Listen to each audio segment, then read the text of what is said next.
This episode is sponsored by Bloomreach. Bloomreach is the leader in commerce experience, empowering brands to deliver customer journeys so personalized they feel like magic. Bloomreach is the only platform that combines the power of unified customer and product data with the speed and scale of AI optimization, enabling measurable digital commerce experiences that drive real results. To learn more, visit bloomreach.com. That's BLOOMREACH.com.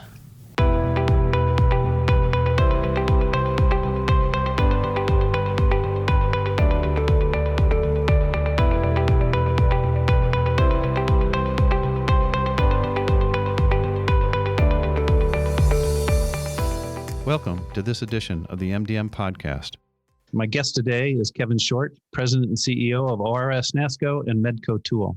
He joined ORS NASCO in January of 2020 after a 25-year career in executive leadership roles in the chemicals and plastics distribution sectors. He's currently on the board of the National Association of Wholesaler Distributors.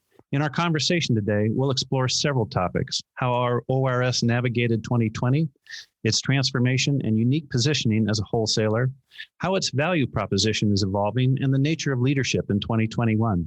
Kevin, welcome. Hey, Tom, thank you for having me. It's great to be here. I appreciate what you guys do for distribution and glad to be able to share some of our story with you today.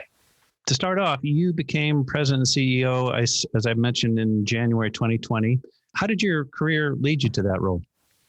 Sure.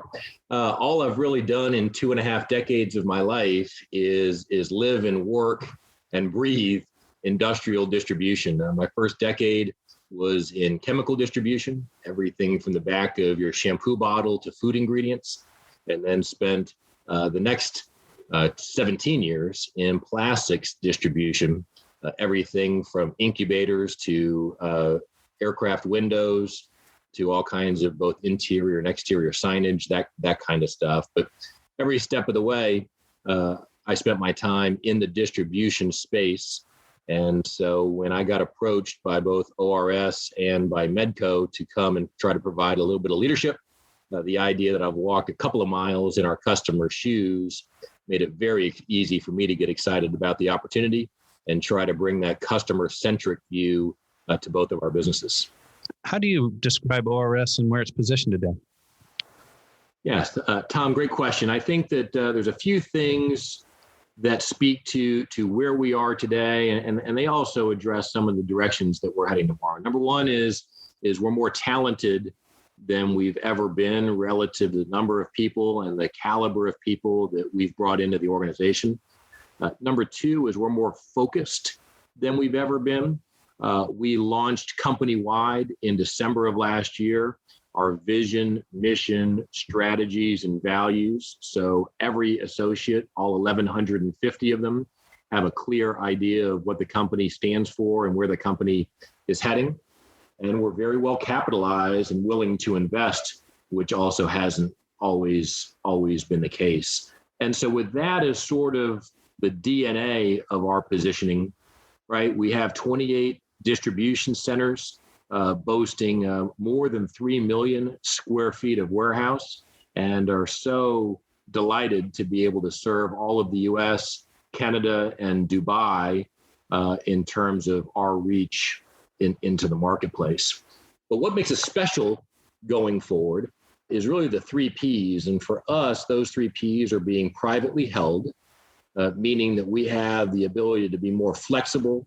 We have the ability to accept and tolerate more risk than maybe we would have been able to do in the past, and to do new things more rapidly than we otherwise would have been able to do. And as a privately held business, selling primarily privately held companies, in many cases family-owned businesses, I think that is some DNA that we have in common. The second P is people. You've heard me talk a lot about our new team, and I'm very proud of what we've done there. But thirdly, and arguably most importantly, the P would be pure wholesale, right? The idea that we understand our role in the supply chain, that we cherish that role in the supply chain, and that we sell to distributors in order for them to take care of their customers, and we don't spend any time pursuing our customers' business. is something that the business has stood for a very long time. I think we've under communicated that story, but certainly under my leadership opportunity here, we are bringing that pure wholesale back front and center to our organization. And so we think a little bit more holistically around collaboration and innovation and influence, and think about things maybe a little bit more circular in nature. I use the term a lot, both internally and externally, about an ecosystem. And I think our role as a wholesaler is to just be an ingredient in everybody's success recipe. And we just get the privilege of being able to do that from the middle of the supply chain. What does the product portfolio look like today?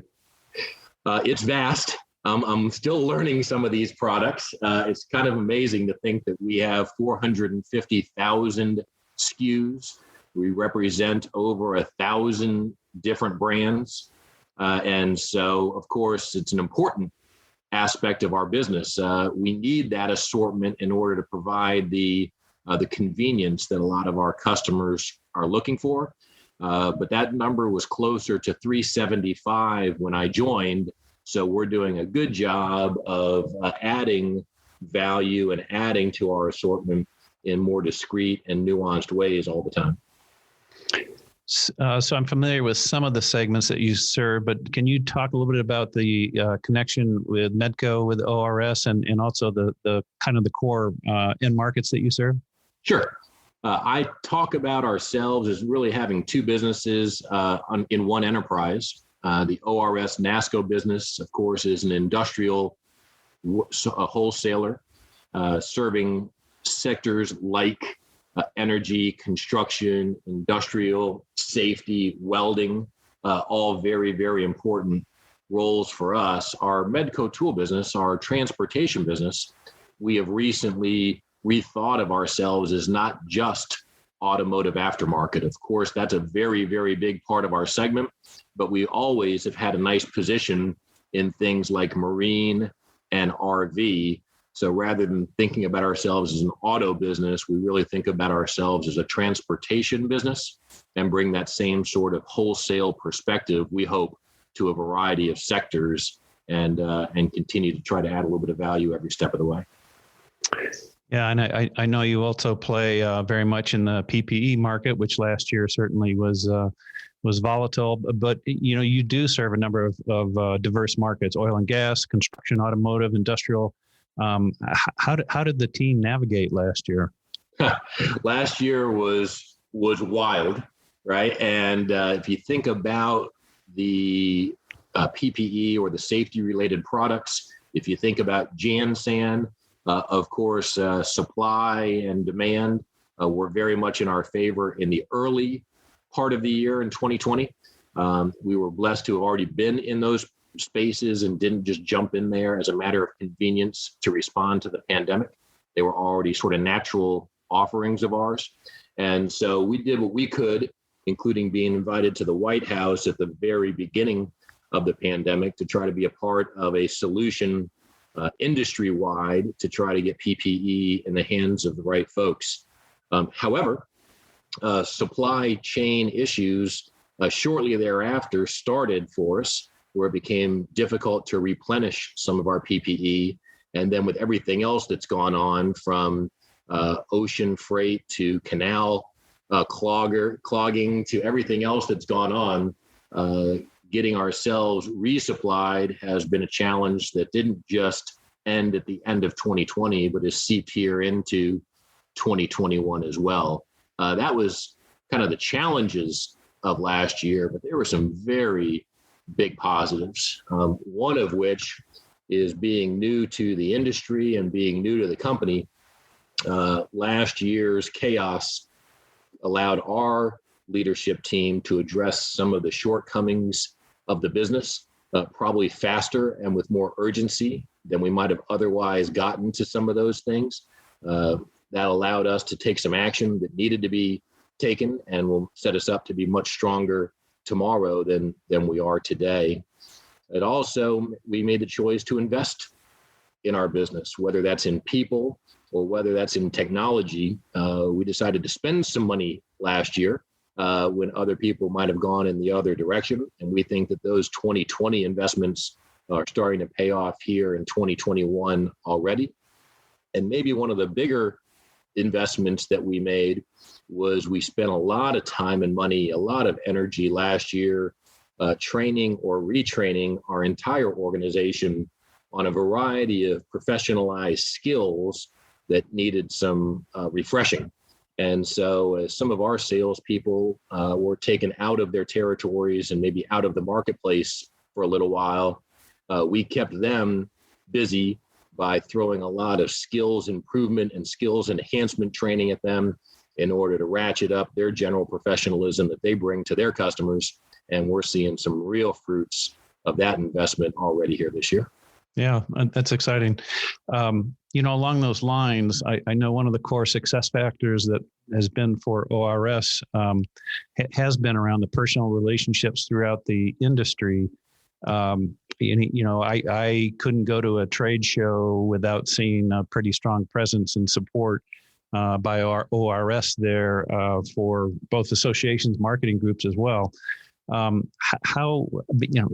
Because those relationships have been so important in the industry and sort of the credibility and integrity that's built out for the company, how did you navigate that piece last year? Sure.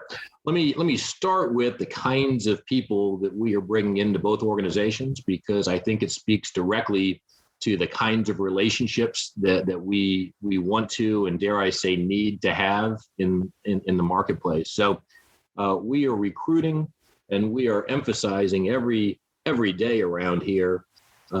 People that work inside our businesses will show and demonstrate a combination of humility, likability, tenacity, and curiosity. And that's sort of the gateway to even being considered for employment in our company. And so we believe it's a relationship business.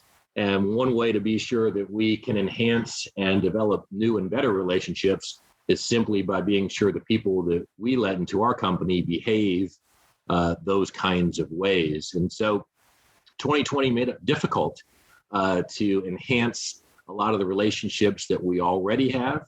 But we, like everybody else, virtualized last year and did the best that we could. I personally stayed home 11 weeks when I hadn't been home for about 11 days, even consecutively in, call it 25 years. But as of June of last year and every week thereafter, I personally have been on the road trying to understand what our customers need and what our suppliers value. I've already done 76 flights this year. And so just a moving target on that sense in terms of being able to not wait for necessarily national events to allow us to connect with our friends. And so you'll see a very, very large presence from both ORS and from Medco in the very busy fall season, right? As all of these shows and all of these events go back to an in-person activity. We're delighted by that. And you'll see a very big showing from us. But we haven't just relied on that one avenue in order to be able to connect with people. And I do believe that relationships is what makes the world go round, because if you're not with people, it's very hard to listen to them and it's very hard to understand what problems need to be solved.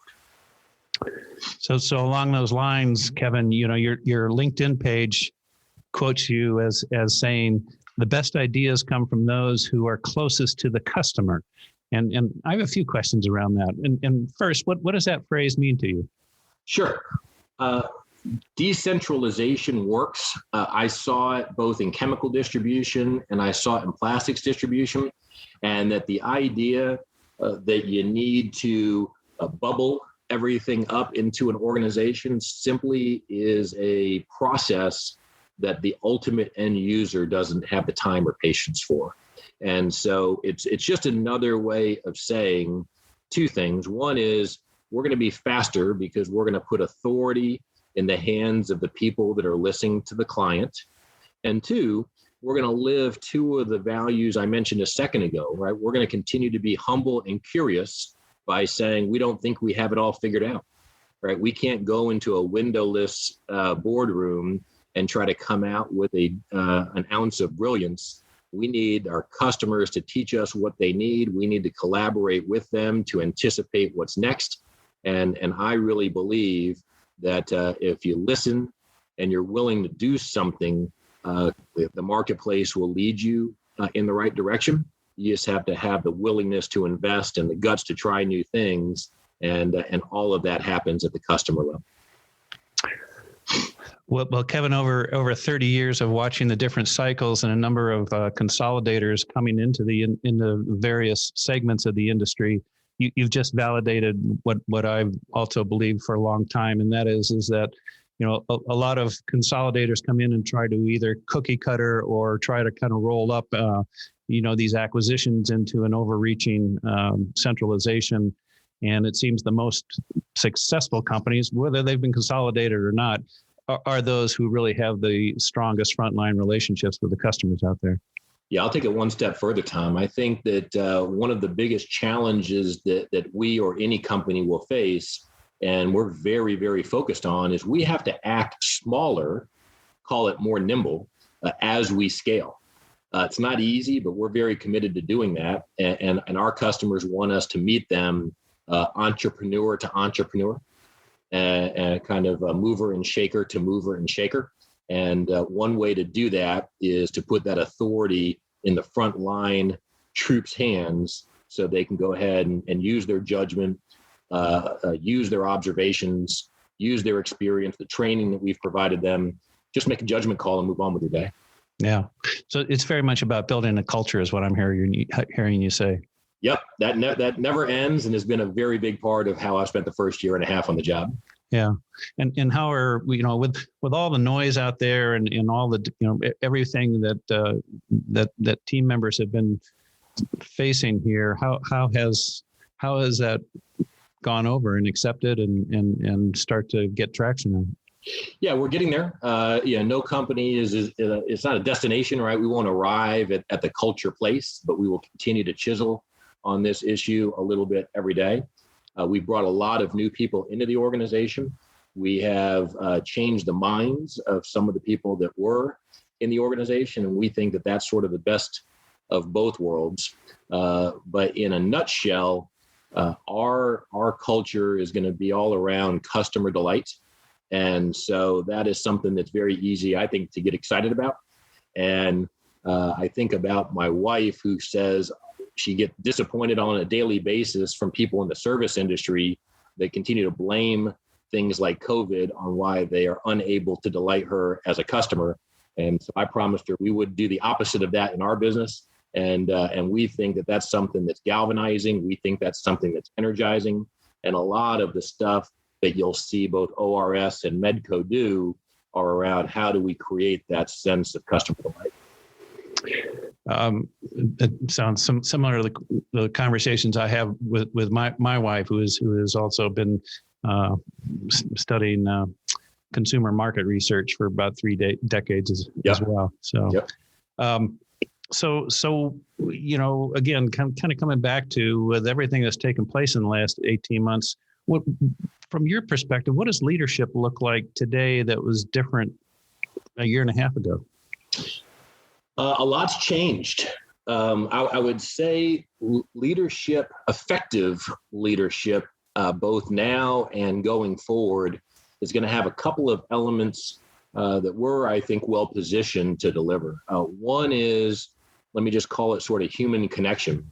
When people spent a year to a year and a half in relative isolation, both internally and externally, I think the best leaders of tomorrow are going to bring that human connection back to the front and to the center, both with their associates, with their suppliers, and with their customers alike, and be someone, especially in a wholesale perspective, that builds those bridges and connects those dots, person to person, human to human, and bring a little bit more of that back into the mix.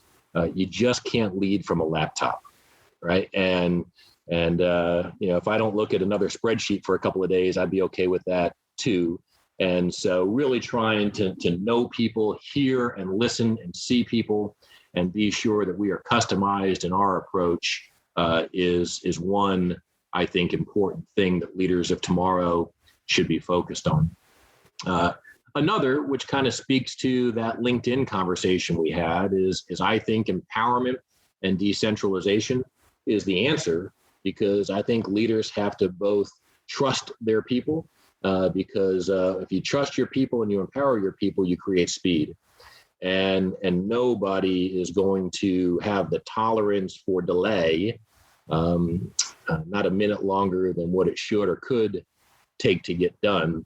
And so tomorrow's leaders will have a willingness to move a little bit faster, maybe without all the information at their disposal, and a couple of leaps of faith, I think, will be really, really important to get to new and better destinations. And we also believe that another serious leadership quality that will make both our business and, I dare I say, any business better is the idea that one of our core values is diversity accelerates innovation. And so rather than expecting a leader to have all the answers, because we certainly do not, the idea that we assemble diverse and interesting teams from diverse and interesting backgrounds, right? That's where the incubator starts. And that's where the new ideas, the really interesting game-changing ideas come from. And so creating an atmosphere where people can put out some interesting new ideas with no fear of failure is, I think, another element of 2021 and beyond leadership that I think will be a surefire winner. The comment you made about speed, I think, hits the nail on the head, Kevin, because it feels to me like with everything that distribution companies and leadership teams have been through, what's really separated the ones that seem to be accelerating faster out of all of this are the ones that have figured out how to focus their teams on very specific goals, tasks, processes, steps to really advance those relationships with customers and move things forward. And it feels like going forward that speed is going to be the issue. Here's my question, coming back to the whole supply chain thing. Customers are looking to their distributors and suppliers for speed of delivery. How, with all the disruption globally, how do you manage that? Yeah, it's been very difficult. It's one thing to have product on the shelf that's ready to go. It's something completely different to be able to anticipate what that looks like before it's even asked for in the first place. And so, we're spending a lot of time in these voice of the customer kind of events where we are really trying to share mega trends with our best clients, basically saying, where's the world going with or without us, right? These mega trends that are going to impact global economies, and certainly the way that the business is conducted all around the world. Nobody like our business can influence these things, but what we can do is we can understand them. We can make them relevant to our business. We can invest in areas for where the world's going, not where the world's been, right? That old Wayne Gretzky analogy with the puck. And then and bring the customer closer to these conversations. And we've spent a lot of time this year with these sort of focused group customer events, talking about where the world's going. How is it going to impact their business? How is it going to impact our business? And how do we find that intersection before we get there? Because once we get there and then we try to figure out, it might be a minute too late, as opposed to trying to get there a minute ahead of time so we can both position ourselves and them to be successful. So we're trying to get our hands on all the product we can to deal with today's demand, but we're really spending every bit as much time, if not more, thinking about what's the world and the marketplace going to look like tomorrow, so we can be better positioned when things get, quote unquote, back to normal. Yeah. Are you finding customers receptive to those kinds of conversations? Very much. Of course, they have businesses to run and they need stuff today. But the idea that we all are going to take a minute to not just do and act in our business, but think about our business and project forward with where things are going. We've had terrific receptivity to some thought leaders across a variety of different industries saying, you know what, it's been too long since we spent this kind of time, this kind of investment, really just thinking carefully and critically about where the world's going in order to position ourselves as that ecosystem together better than maybe we would have been on our own. What have you learned, Kevin, in the last year and a half? A lot, a lot. Two things really come to mind. One is patience. If you think about April of 2020, right? I had been on the job, 10 weeks before the pandemic hit. And so 4 months in, of course, the world had turned upside down. Both our transportation and our industrial businesses had plummeted, right? But they also recovered at very different rates of speed. And so not overreacting to certain events, right? Not redefining yourself, but making more subtle changes to who you are and what you bring to the table has been something that we've stayed focused on. And I've needed to learn to be sure that you don't take an event and turn it into a redefinition of your business. The other, which was more natural for me, is I certainly saw the benefit, if you will, of the power of optimism. Just seeing the bright side of things, believing that tomorrow will be better than today, trying to project that both internally and externally. It's sort of the way I was raised, and it's kind of the way I behave.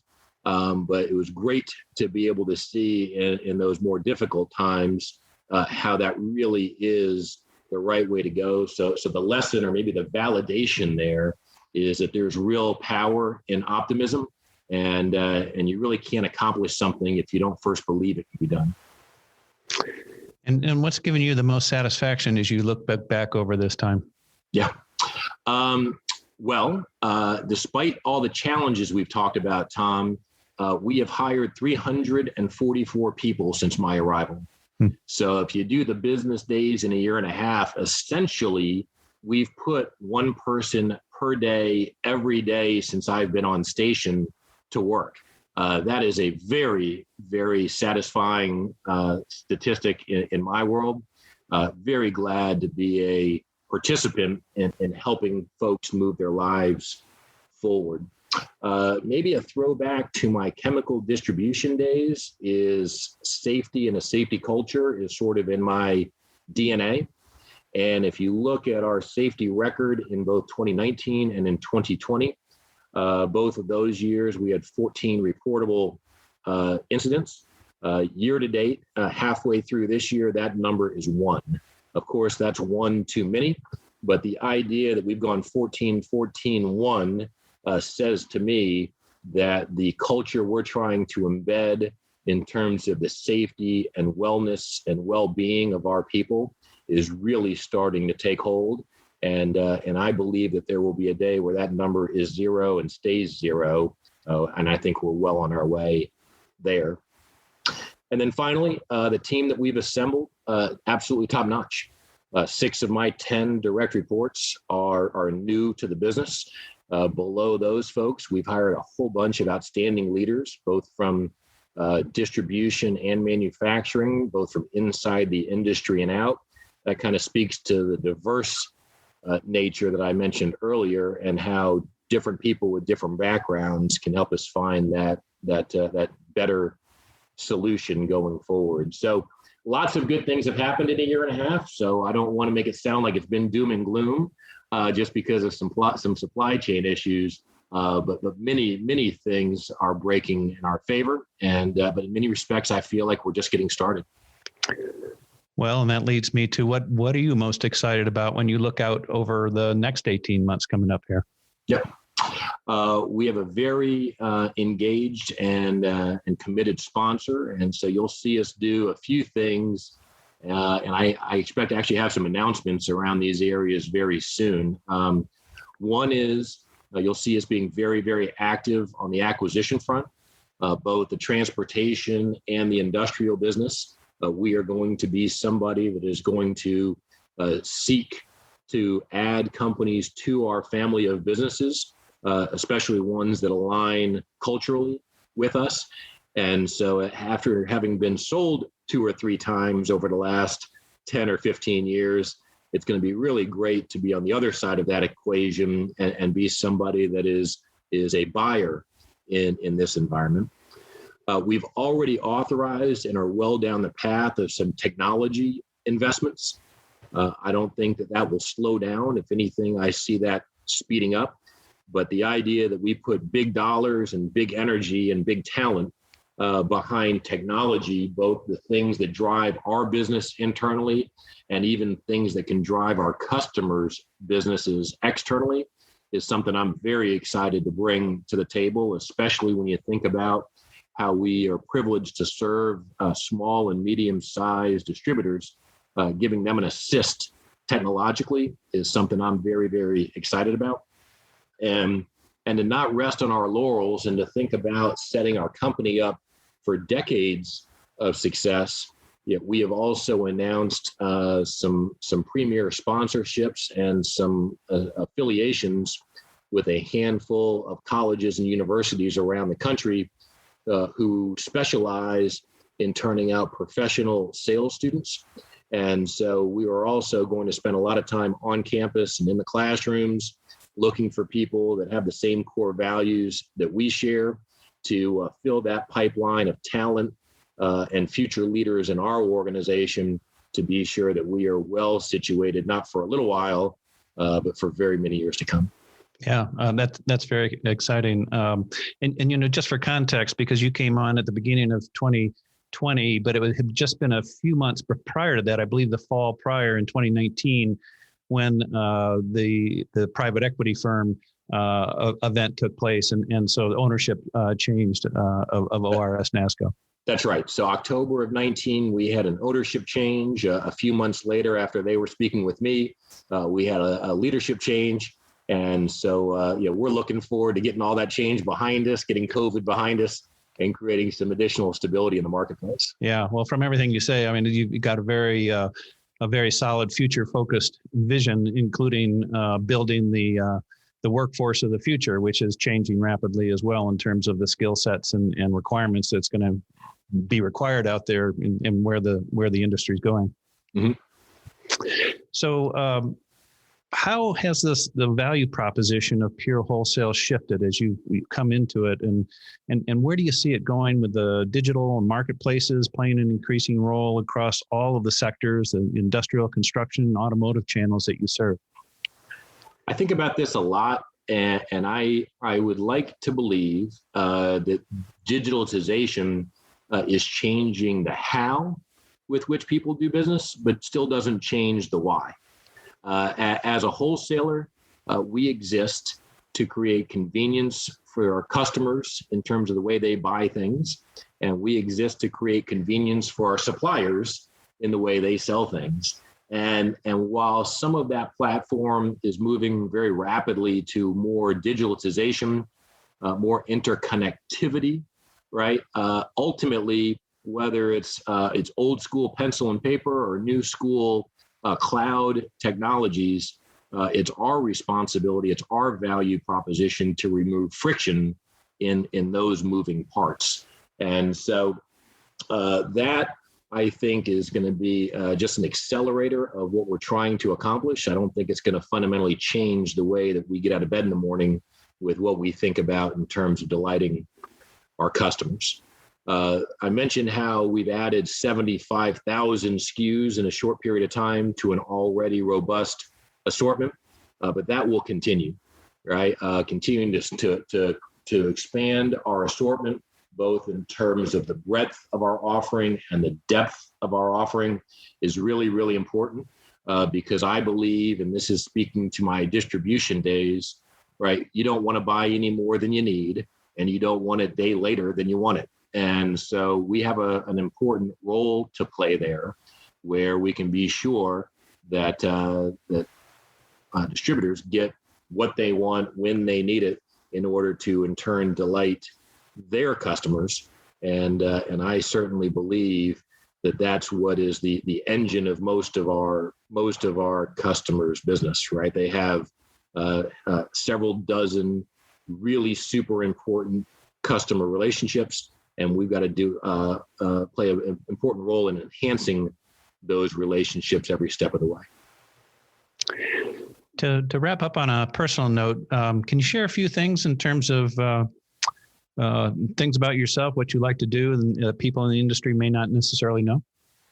Well, sure. At 6'7", my last name is Short, right? That's one thing that you should probably know, and you certainly can't make up.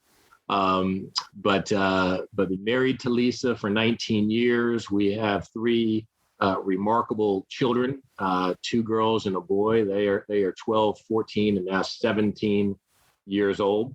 In our career, even though I've only worked for 4 ownership groups, we have been blessed to live in 12 cities around the country. So got a chance to live and work in a whole bunch of different marketplaces.